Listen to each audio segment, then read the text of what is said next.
Na wakazi wa kijiji cha Lugulu eneo bunge la Webuye Magharibi kaunti ya Bungoma wana hofu ya mlipuko wa magonjwa hatari kutokana na maji taka yaliyojaa kwenye maboma yao. Maji taka yanayotoka katika shule ya wasichana ya Lugulu kumradhi, yanahatarisha maisha ya wakazi.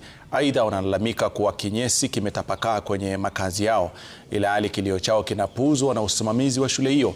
Juhudi za kuwasiliana na usimamizi wa shule hiyo ziligonga mwamba, huku mkurugenzi wa NEMA katika kaunti ya Bungoma Vincent Mahiva akiahidi kuhakikisha suluhu inapatikana.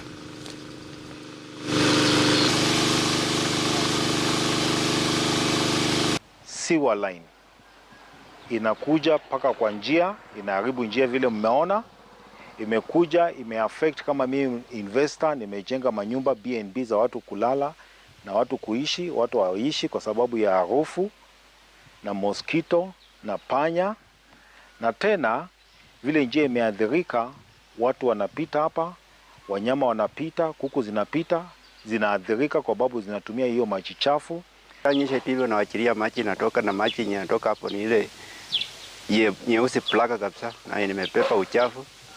Tumejaribu kulalamika, hata wakifungulia saa zingine hapa nyumbani hatuwezi So hiyo harufu ikitoka kwa hivi inakuja inatu affect hiyo maji chafu, then tumepanda mimea zetu huku hivi pia like tunajikuta tuko affected, then pia tuko na watoto wadogo, so like wanachezea kwa hiyo maji wanapatana na hiyo typhoid, so inatugharimu sana, tuna spend a lot.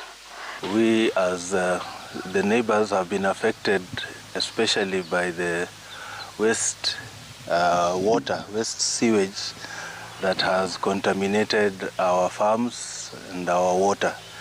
Personally, I have a borehole which I dug some years ago, and soon after, when they started using their sewage, water seeps in, and the water was declared unfit for animal or human consumption.